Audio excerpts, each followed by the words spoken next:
Recotopia episode 64. I am Chris Atkinson. I'm Jeremy Scott. And once again, would like to acknowledge the chat. Looks like a pretty decent amount of people coming out today. Hey, dudes. Our big recommend today is Shattered Glass. And yeah, good to see everybody out here. How you doing today, Jeremy? I'm doing quite well. How about you?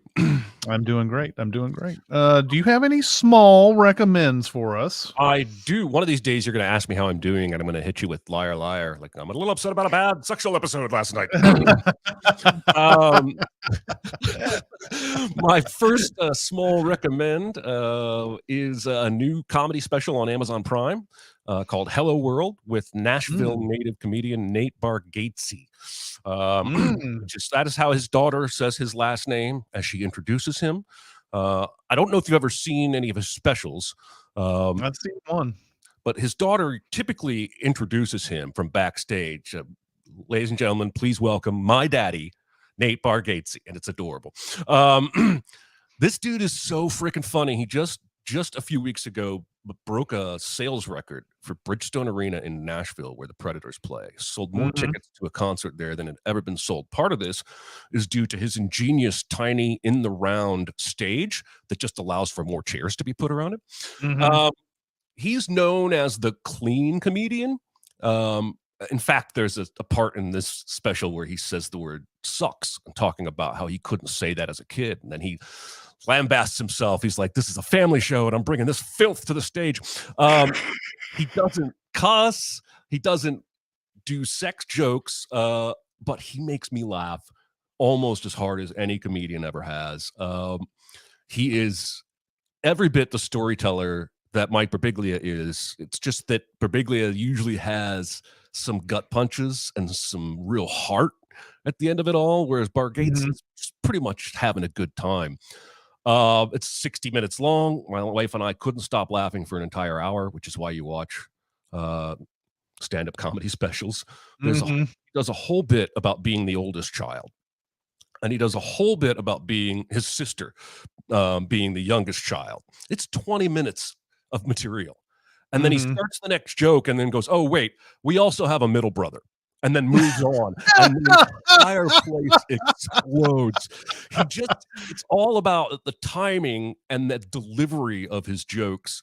And I want more people to watch him who have not watched him. And he has two specials on Amazon Prime, and I think he's got one either on Hulu or Netflix. Anyway, this one's called Hello World. I give it all my thumbs up. It's a really, really good time. Yeah, I really like this guy. I've seen, I think, one of his Netflix specials before. I probably haven't seen nearly enough of him though, so I'll have to give this one a look. I really do like him a lot, and especially I like the local boy done good type of work type of thing too. So I have to give him some more attention. Something that's not local. Yeah, that's a really good segue. I watched the 1978 Terrence Malick film Days of Heaven.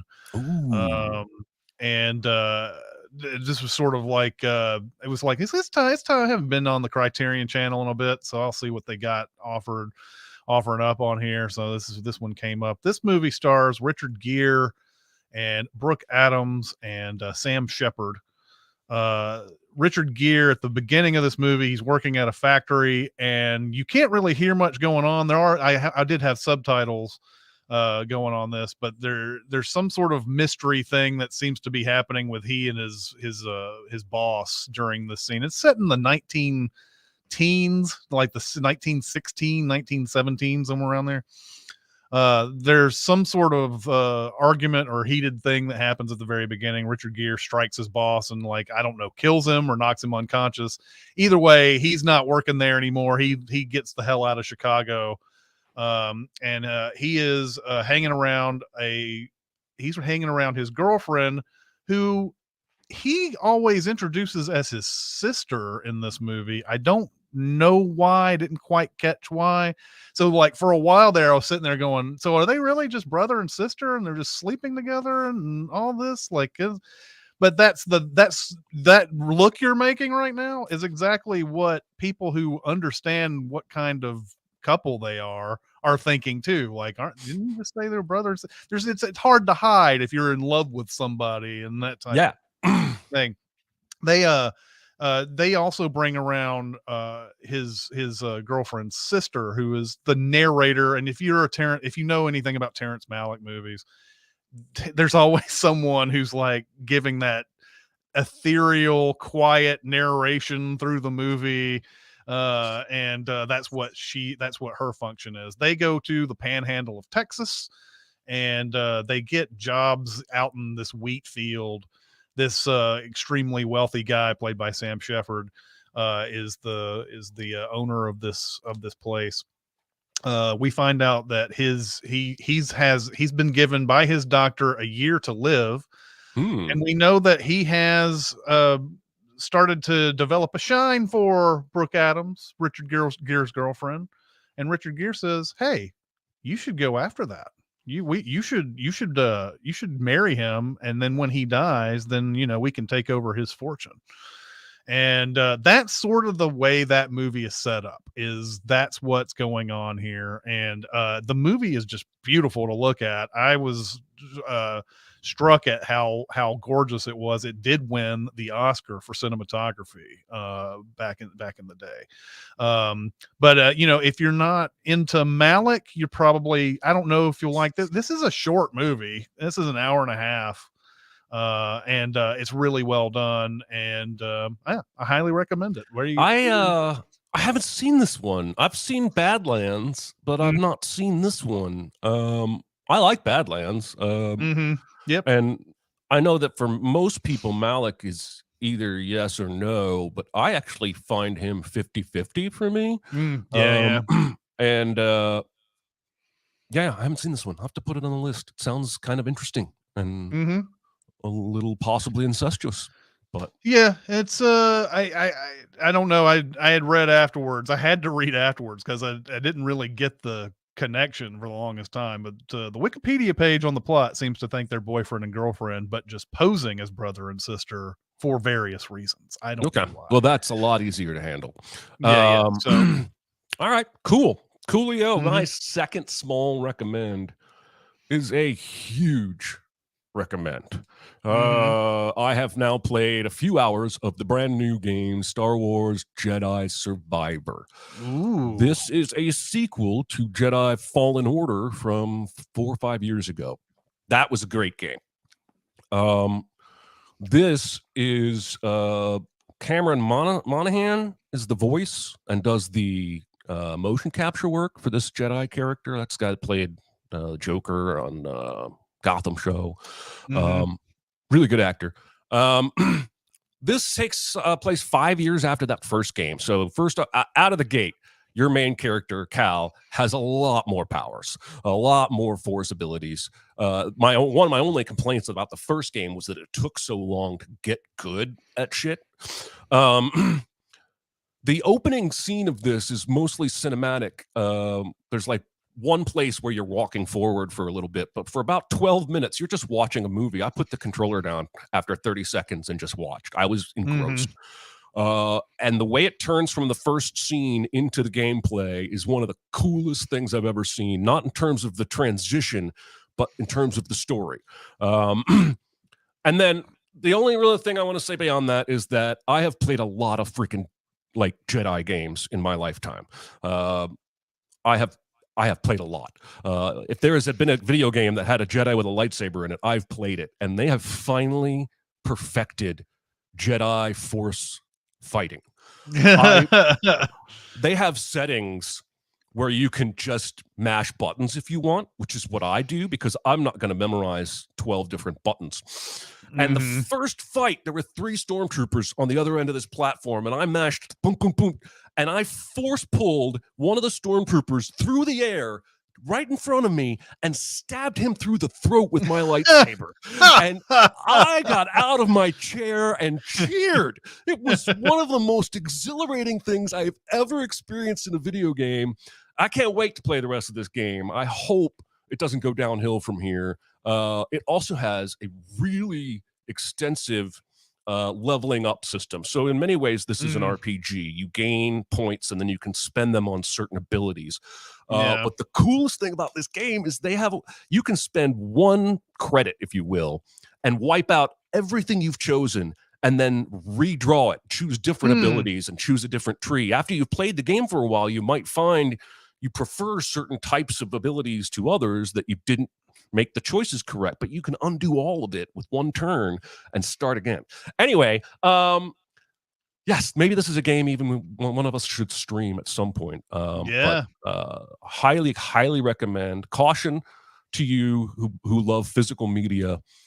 From what I understand, if you buy the physical version of this game, you get a box that has a digital download code in it, not a disc.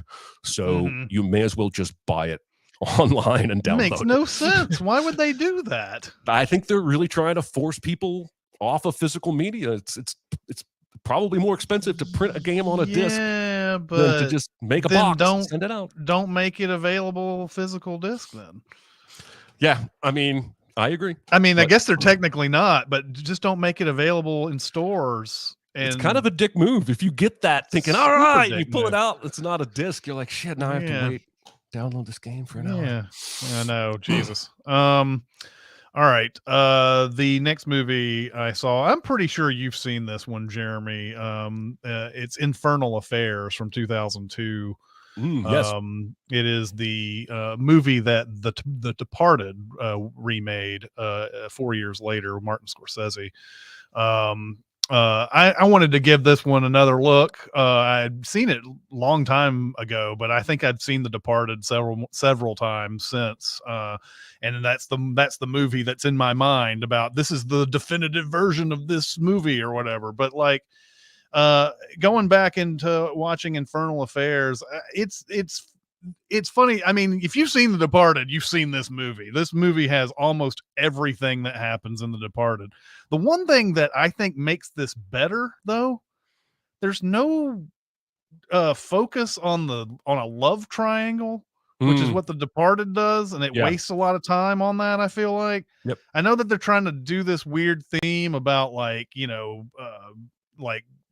Matt Damon and Jack Nicholson, or they can't have children or something like that. There's like this theme going on in the movie with that, and it's like, yeah, that's fine and good, but we don't really need that, do we, in the middle of all this? And it's like if you've seen The Departed and then you watch this movie, it's like cuts all that like nonsense. The Departed, of course, has a lot of great stuff in it, especially like the dialogue in it and the actors and all that, but if you're unfamiliar with either of these, I don't know how you would be, but at this point, it's something that we all wondered, like, why has this never been done before? Where you have someone who's not only an undercover cop, but you have somebody who's a mole inside the police department at the same time.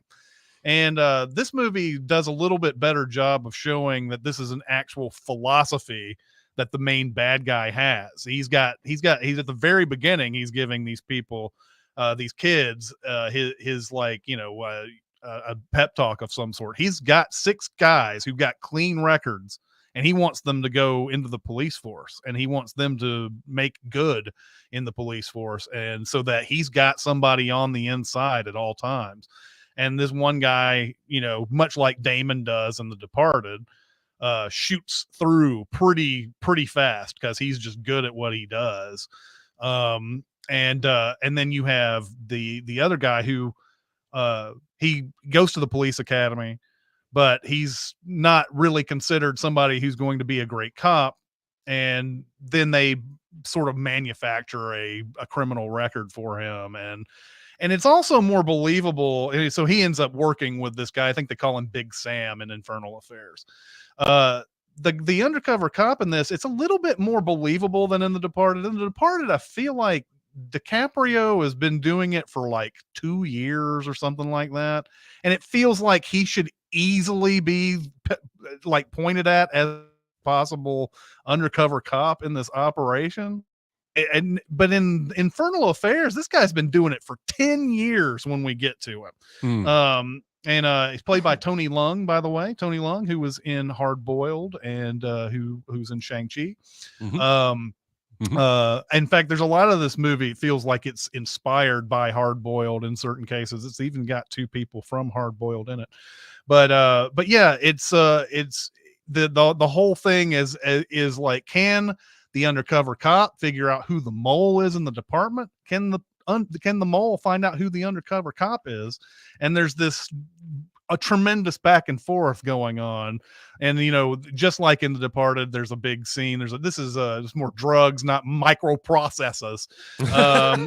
It's about drugs, basically drug deal. You have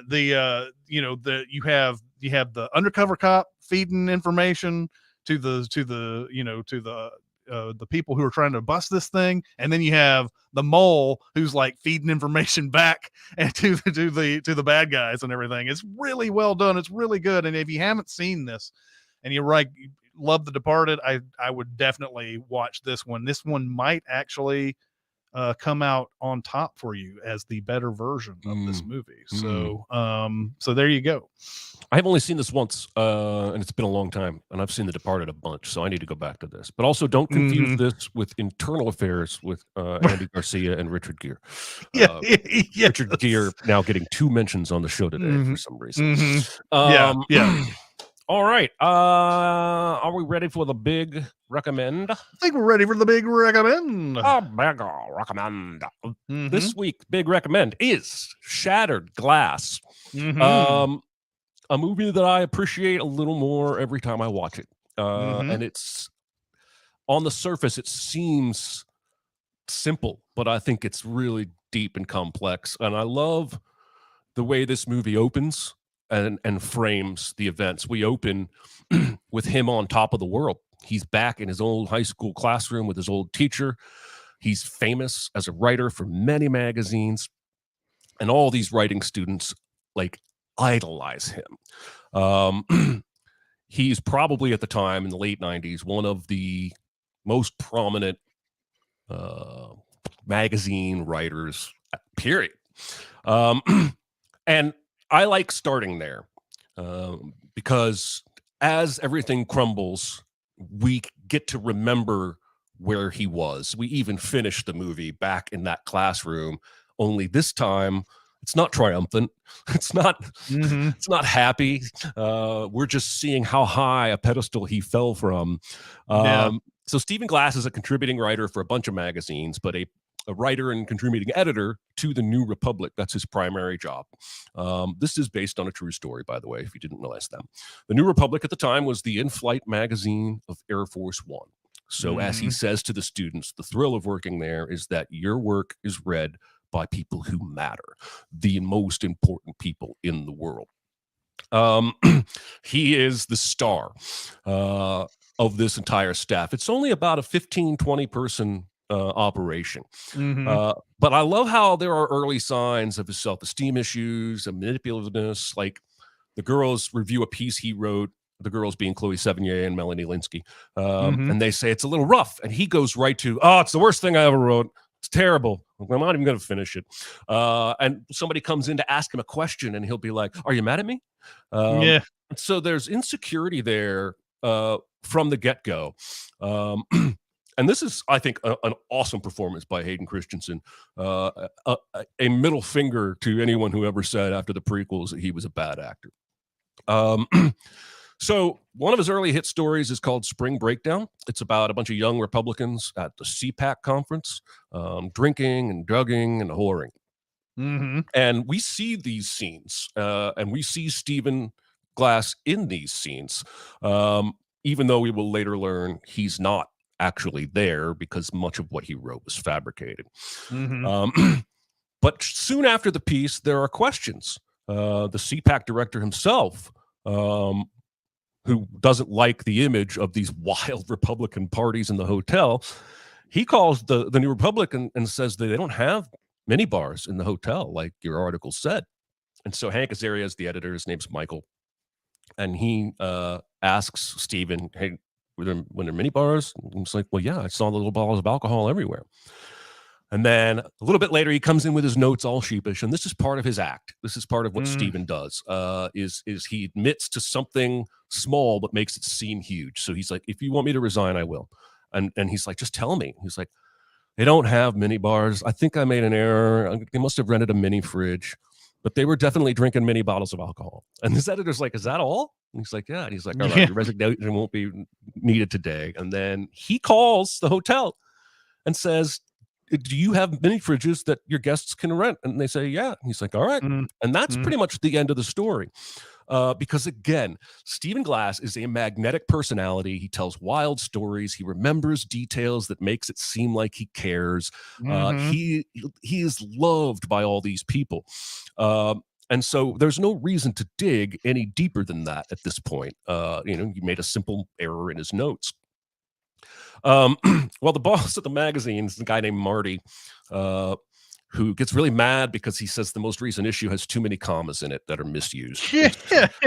He comes in and orders the staff to circle every comma. They each have a copy of the issue, and they have to go through and circle every single comma in the magazine, which is grade school shit.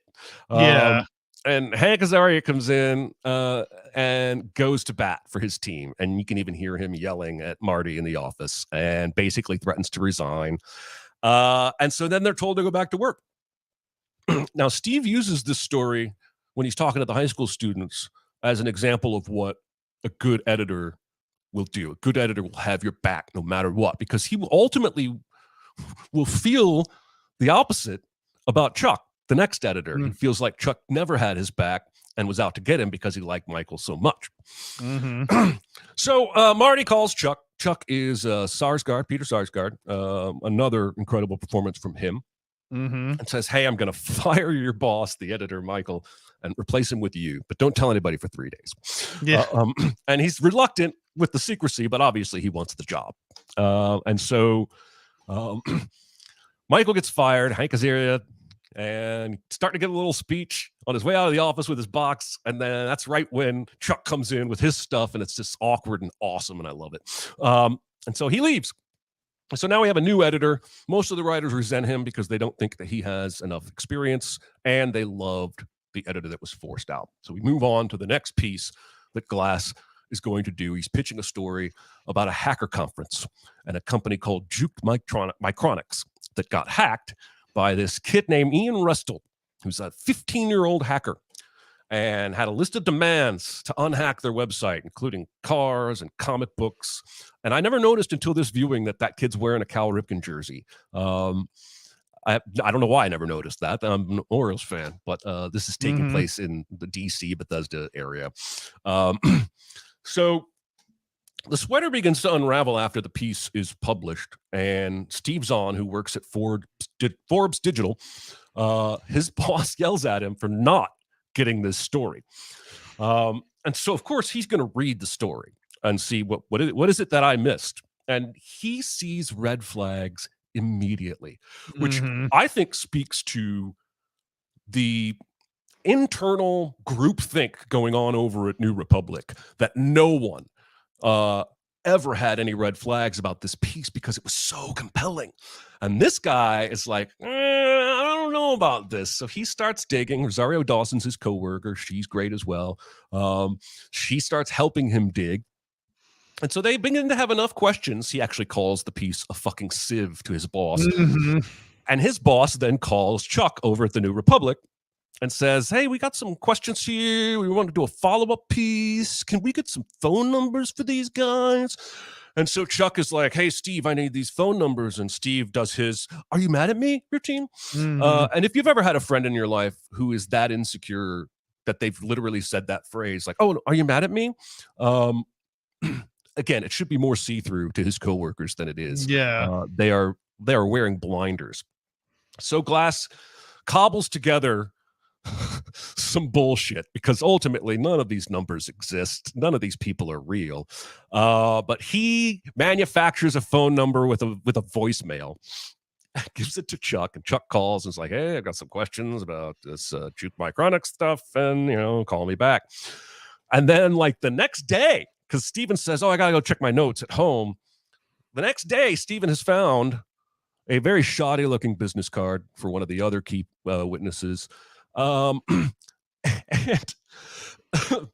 Chuck gets a phone call from somebody who says, "Leave me alone. I don't want you to talk to me anymore. I'm the guy that you called." And it's like one of the most suspicious things ever. And you can see Chuck writing down like sounds like a really young voice. Mhm.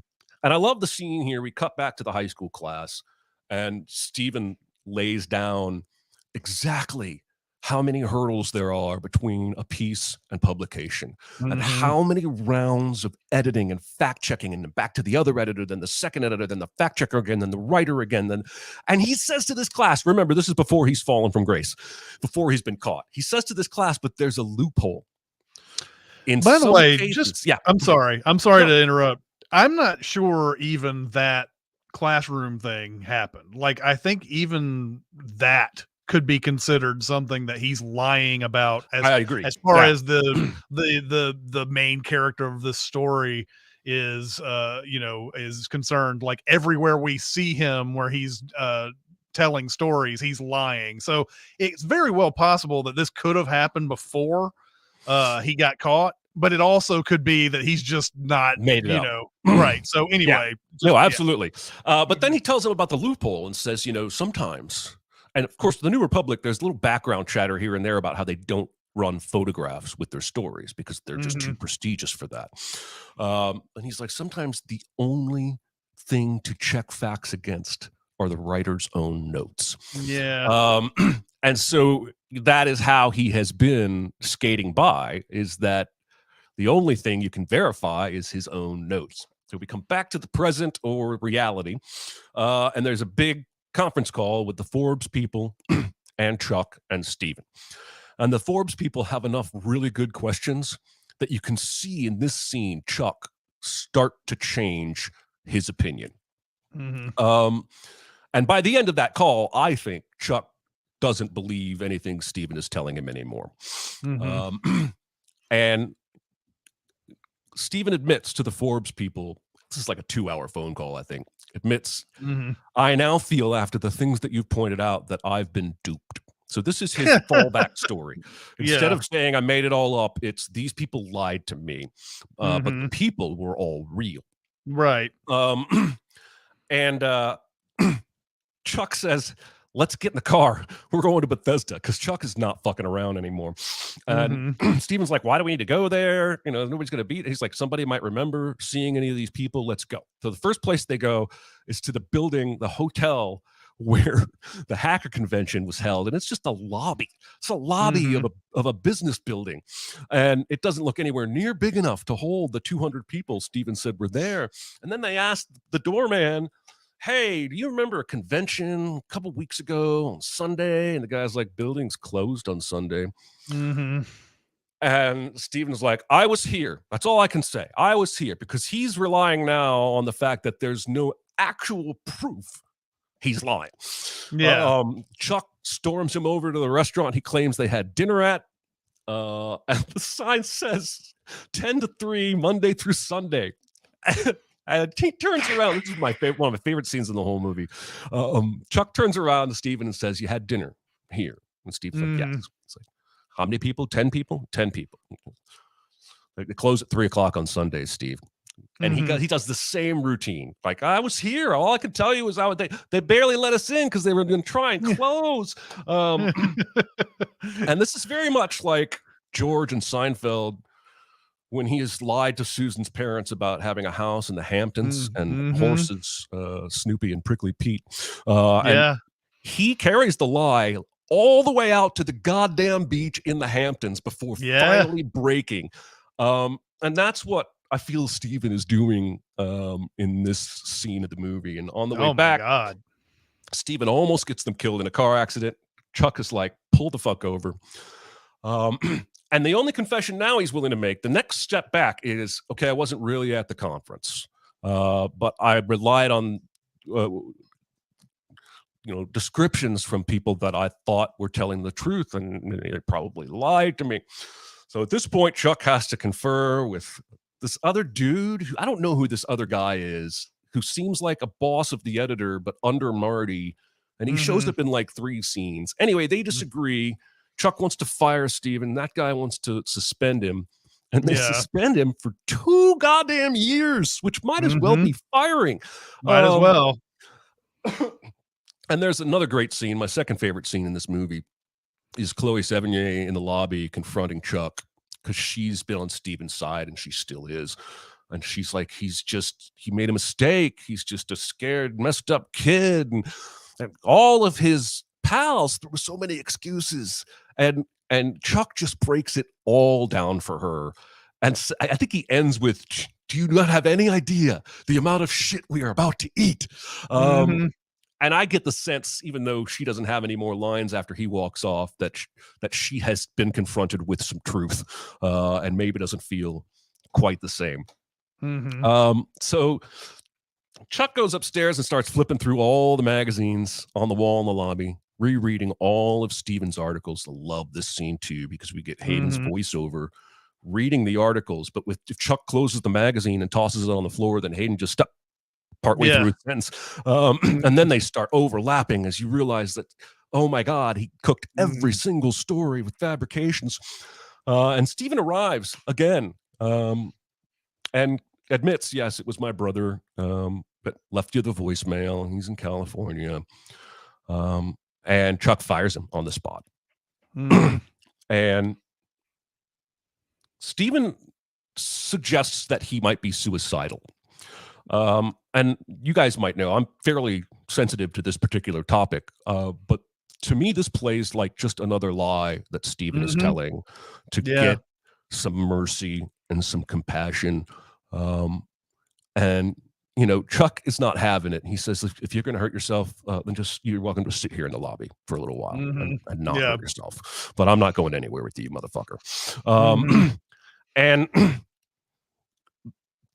the final pieces of this is Chuck going in. I don't know if it's the next morning or Monday or what have you, but he's prepared to argue with the entire staff about why firing Steven was correct. Instead, what he finds is them in the conference room with an already written statement signed by all of them to their readers apologizing. Basically, this is a sign that they have now embraced Chuck as their editor. And I feel like this movie, one of the main themes is about truth and journalism. I think there are much deeper themes, but one of them is like, one of the through lines is we've got to protect the integrity of the institution of journalism. We gotta do what's right. And then there's some sort of law room scene. I don't really know if somebody is suing somebody. I think they are. But Steven's on one side with his lawyer, and then Chuck is on the other side with his lawyer. And Chuck says, we have a list of articles that we believe you fabricated part or all of. You don't say anything, I'm going to leave them on that list. If you object to them, I'll take it off the list and re-examine it. And the end of the movie is just him reading off titles of articles and Steven saying nothing. And it just focuses in on Hayden's face as he realizes this is the absolute best my life is going to be. I can't win. God, I really love this movie. I jotted down some trivia stuff I'll get back to after you share your thoughts. What did you feel about Shattered Glass this time through? Yeah, this is probably, I don't know, 5th or 6th time I've watched this movie. I watched this in theaters, in fact, back in the day. I really love this. The whole like last 30 or so minutes gives me chill bumps a lot of the times, especially when Peter Sarsgaard is talking to Chloe Sevigny on that floor, and she's doing that whole like, you know, like, why are you firing him, you know, blah blah blah, defending him and all that. And that him going through that thing where he was like, it's like he fed us fiction after fiction and we let him do it. Why? Because he was entertaining. Yeah. And he's like, it's indefensible. Don't you see that? And that line, that it's indefensible, don't you see that, always just makes just chill bumps on my. It's like, it's rare to see a hero in a movie admit some sort of fault, and that is the crescendo of that movie. Like, it's insane how much that makes me feel good. And then later, when he sees that letter that's signed by everybody, he said, I was worried I was going to have to come in here and explain all of this to you. Yeah. And they all figured it out. Yeah. There was a question in chat that asked, why do you think Stephen Glass was such a rock star in this thing? And one thing that the movie may not be quite good at telling you here is, once you've written articles that make that many covers of that magazine, Mm. you are the rock star of that office. It doesn't matter whether or not, you don't find him particularly entertaining or whatever. He's pretty entertaining. I mean, the guy is telling his stories like, and he's a young guy too. He's a super young guy, Yeah, good he's like looking guy. 26. Yeah. Yeah. So, to the fact that, that's one thing that you may be missing from this movie, is that I don't think it quite tells you what kind of rock star he is, because you just see him interacting in the office like any other person. He's so, like, you see all of his like weaknesses and Yeah. everything. Why would anybody like this guy? I was like, well, yeah, he's not only is he the rock star, but yes, those compliments that he pays everybody as they go around, those go a long way, guys. Yep. Those go a long. If you want to be a brown noser kind of person and do it in a less Eddie Haskell way that he does it, people remember that. He remembers all these weird details about, like, there's the scene at the party where he labels the Diet Cokes, and Melanie Linsky asked him, why did you do that? And he goes, well, you said something about, and I can't remember what the reason was for it. Oh, she doesn't like Diet Coke on ice because the ice waters it down. Right. So she goes, oh, you did, but I said that 2 years ago. That type of detail is a kind of thing that is going to endear you to a lot of people. Oh yeah. So it's pretty clear why he's a, like, a star here. The there's also that, I love that thing where Steve Zahn goes through all the things that are wrong with the story with his editor. And we couldn't find a juke micronics. We got voicemails here, blah blah blah. We couldn't find a law that he's talking about. He's talking about some law about, like, not protecting hackers and stuff. Yeah. There's 21 states that have a law that are couldn't find anywhere. None of the 50 states have this law that he's talking about. And then he's like, did you find anything right with the piece? And he goes, oh yeah, there appears to be a state in the union called Nevada.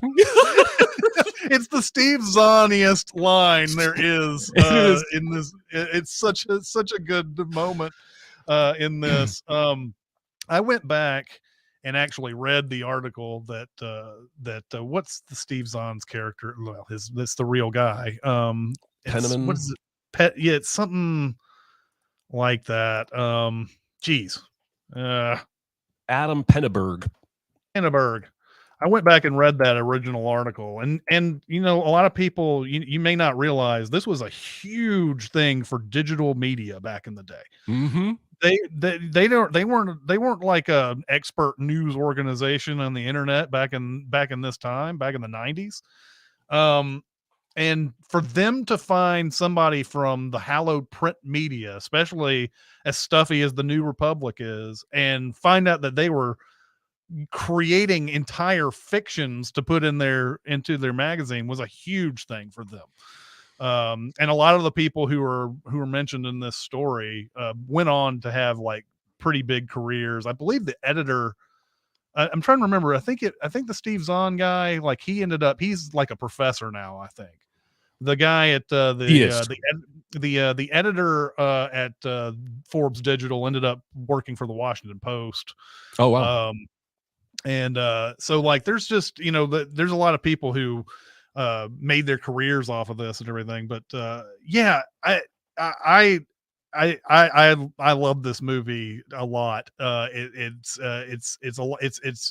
entertaining, and even though it came out in 2003, it has this kind of there's a 90s indie feel to it, almost. It feels like there's something like warm and homey about it. But watching him trying to lie his way through all of this and everything gets exhausting. Yeah. It's not the movie's fault. It's just that it gets exhausting. Like, dude, do you know when you're beat? Do you finally know when you're beat? You obviously have never been beat before. Like, this is, he just keeps trying to find ways out, and it's insane how many times it happens. But I saw a video a couple months ago of a street fight. This two girls fighting, and one kicks the other one's ass for like 3 minutes, and the boyfriend of the one getting pummeled goes, "Just take the L." yeah, exactly. Yeah, and I see a little bit of chatter about how prolific he was outside of the New Republic. I think his success at the New Republic alone, being read on Air Force One, would have made him a DC rock star. But he also wrote for George magazine, Rolling Stone magazine, and Harper's magazine. So he was as rock starry as they come in that world when he fell. And I think the other thing that's sad is that he clearly was a gifted writer. Just like the Million Little Pieces guy. Like, you're a great writer. Why did you make shit up? You could have actually written about real shit, and none of this would have been a problem. But you had to like fabricate stuff. So anyway, and I can't help but think that stories like Stephen Glass, and then like when this movie came out, the Jason Blair stuff was coming out on the New York Times, manufacturing stuff. I can't help but think that a couple of these guys, plus, later on you had like, respected journalists like Brian Williams and Dan Rather and all these guys, they found things that were untrue, or like they stretched the truth on things that they had done. All this has contributed to the whole being able to point to something as fake news, and now it doesn't mean much anymore because we don't it's like so in now it's just put us in a state that I don't think we'll ever get out of. No, unfortunately. It's because of these assholes. I sort of like feel like and just general sloppiness in journalism, like that whole thing about going back, you can only just go back to the writer's notes as the main source. How did that ever happen? Right. Like, well, that secretary lady that he butters up the whole movie even says at the end, you know what could have stopped this? Photographs. You can't make something up if you have a picture of it. Yeah, exactly. Yeah. So being called a plagiarist or a fictionalist in the world of journalism is probably more damning than a lot of things, right? Like, I'll use a cheap example of Chris Brown and Rihanna, but Chris Brown has suffered no career setbacks, still a best-selling artist, still wins awards. And I think beating up someone is worse than making up a story in a journalism article. But Stephen Glass got $200,000 basically as an advance for his novel. And he's, again, gifted writer. It sold less than 5,000 copies. Wow. I have 2 books that have sold more than that, and not by much. But still, like, he is still marked by this and will be for the rest of his life as long as he's trying to be a writer. If he wants to go operate a shrimp boat, I'm sure he can gain respect and climb that ladder. But like, the journalism writing community has blackballed him forever. It's crazy. Yeah. I also wanted to point out some fun stuff from the IMDb trivia. Melanie Linsky has no costume changes in the entire movie. She wears the exact same outfit in every single scene. The students, I love this one. The students in the class that he's speaking to at the high school are all French Canadians from Montreal. They didn't speak English. Nice. That's why none of them talk during the whole scene, because they don't know English. Oh, I didn't know that. And then, according to Chuck Lane, the real Chuck Lane, the scene in front of the restaurant where he confronts Steven is almost exactly how it happened in real life. And that's being one of my favorite scenes, made me really, really happy. All right. I believe we are ready for the super secret double feature. All right. Okay. So this is going to be one where I name a whole bunch of movies, basically, and cheat my way on this super secret double feature. But I am going to come up with basically a final one. that there's one that I definitely want to make it, but I don't know if I've used it before. Oh, So, and we talk about this movie a lot, and I think if I think if just from those clues, you might know what I'm talking about. But the one that I really want to make it, which I'm not going to settle on because I'm not sure if I've said it before, is The Informant. mm, mm. The Matt Damon lies, and Melanie Linsky is in that movie too, by Yes, the she way. is. Um, uh, the way Matt Damon lies in The Informant is so much like what Hayden Christensen does in there, and it's like even when he's beat, he just keeps trying to find ways to lie Yep. afterwards. It's just and finally Scott Bakula is like, you need to stop lying. um and so like a lot of the things that Stephen Glass does in this reminds me of Mark Whitaker in The Informant. So I don't know if I've used The Informant before, but that would be my 1A on this. Some other Mm, ones that came to mind are Catch Me If You Can, which of course, kind of like what you said last week. I don't want to really make that one because we've already made that a big recommend, and I don't want to make that the super secret double feature for mm-hmm. this. But Catch Me If You Can has some of the same stuff where DiCaprio, especially in that doctor scene where he's like, do you concur and all that, and like, and he's making people who have way more medical education than he does feel bad about themselves, and that's what Glass does in this Yep. when he's telling these fake stories that nobody ever runs into the stuff like Stephen Glass does. And Right. like, why can't I run into stories like he does? That type of thing. Is because you're not making them up, unfortunately. Peter Sarsgaard's over there. I'm going to go to Haiti and talk about Haiti, and like, and it's like, that doesn't sound exciting. But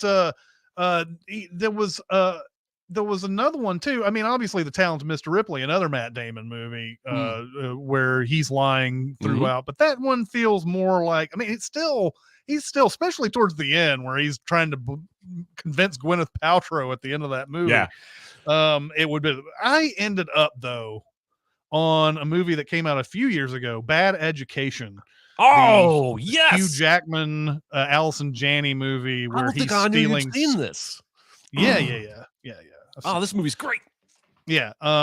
So, yeah, it's about he's a principal in that school that's Yes. stealing. He's stealing school funds that they basically lie to all the parents about like how great their test scores are and everything, and he steals all the funding he gets from that and like all this extravagant stuff. And Allison Janney's kind of like a side partner in all of this, and she gets to buy a whole bunch of stuff too from all this money. But that's another one because like Hugh Jackman like is another character where he's very well liked, and like how could he possibly be a liar?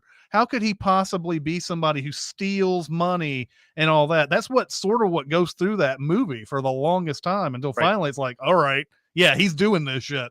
So that's what it ended up on Bad Education. And like I said, The Informant would be a good one as well. Like I said, I don't know if I've said that one before for another answer, but I'm going to stick with Bad Education. I love that. I love that one. It's a really good movie, and I need to watch it again. I haven't seen it in probably, since it came out. I watched it 2 or 3 times, though. That girl who plays the journalist, the student journalist that unravels all of it is really good in that movie.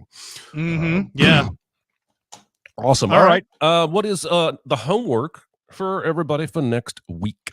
All right, so continuing with the comedies through the decades, we're in 1940 now, the 1940s, and yes, actually 1940. I'm going to do His Girl Friday, and if you've never seen this is like one of those like line a minute screwball comedies that came out back in the day.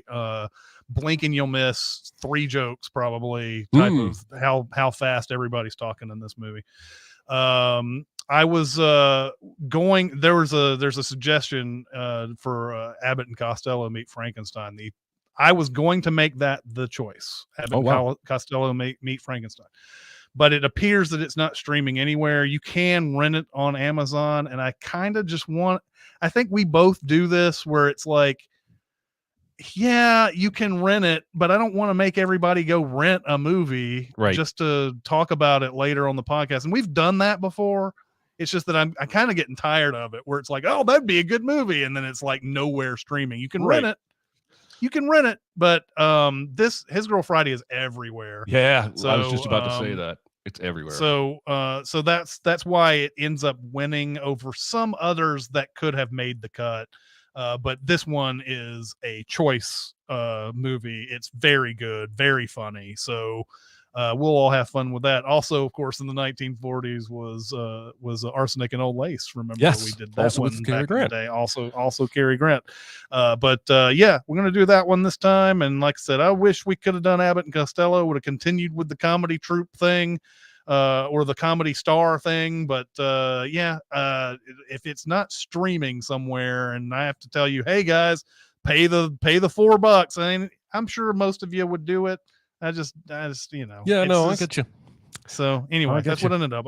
All right, I like it. I've never seen this movie, so this will be coming off my list of shame, and I'm excited to get to it. I love me some Cary Grant. So yes, His Girl Friday is homework for next week. We have time for a question or two. Well, let's get to this recasting we've been pushing back for several weeks. This question asker didn't ask a question and just demanded that we recast each other's favorite movies. And so the last time I remember you saying a declaration of a favorite movie, it was still Back to the Future. Still is. So that is what I have recasted it. Okay. And I'm going to go with Tom Holland for Marty. Perfect. I think he can pull off the charm, the charisma.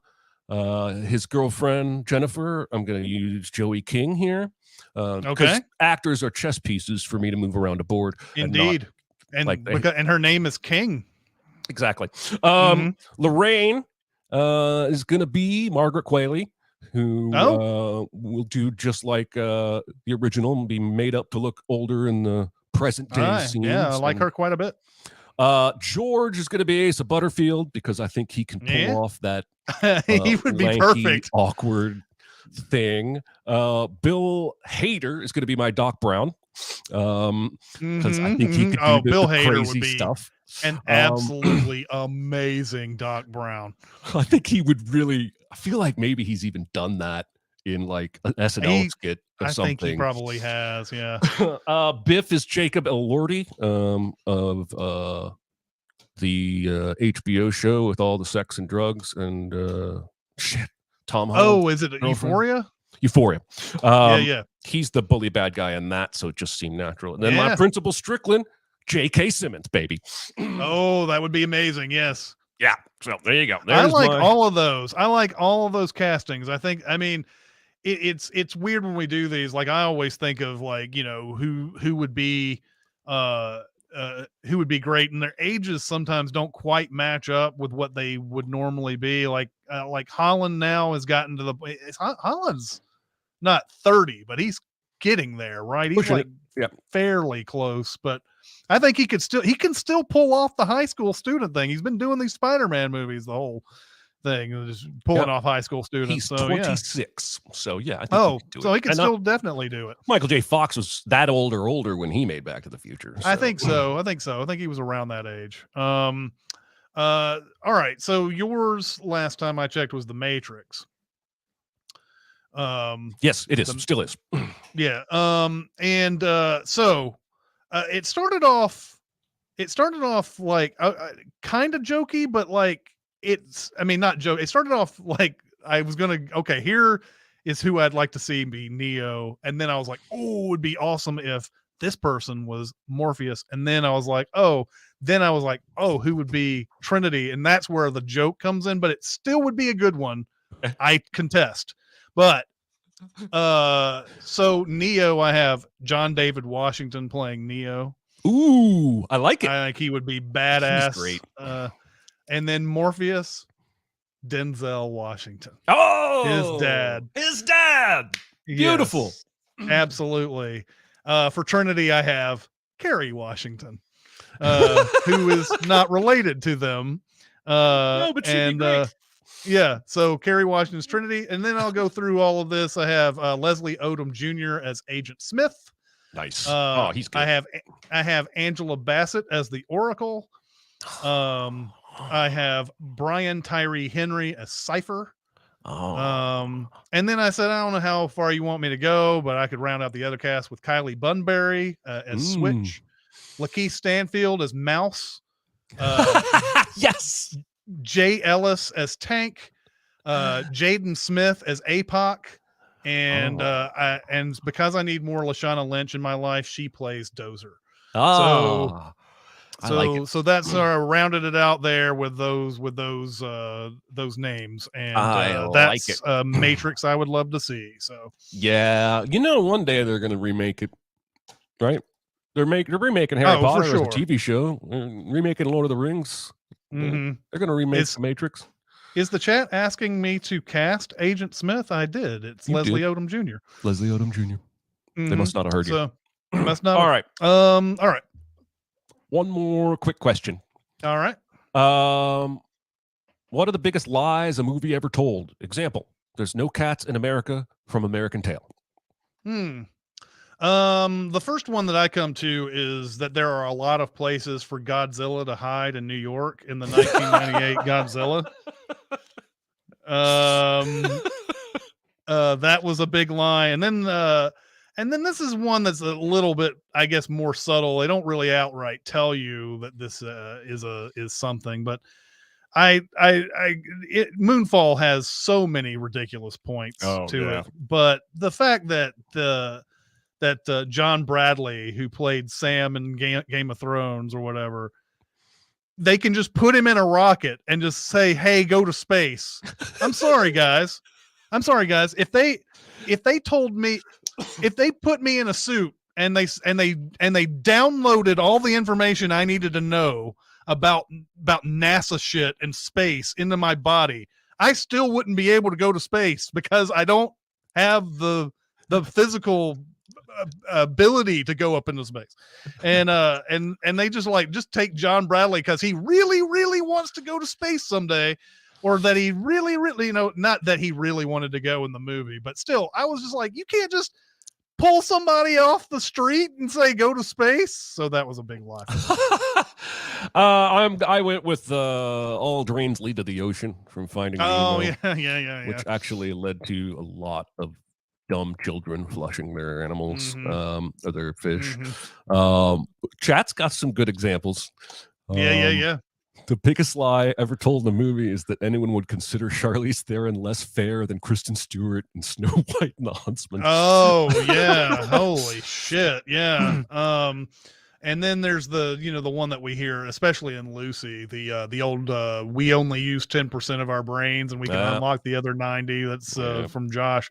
Yeah, so yeah, that's one that they do quite a bit as well. But yeah, and he also mentions that girls wearing glasses with their hair up are total hags. Yeah, that's true. Yeah, that's true. That they did that great. They did that great in Not Another Teen Movie, which where Chris Evans is like, oh, you got glasses and her hair's up, and oh my god, yeah. All right. Well, that's Recotopia 64. The next movie is His Girl Friday, and looking forward to seeing what you guys think about that. And thank you guys for coming out. Thanks, chat. everybody. And we'll see you next time. See you. You rock. Bye.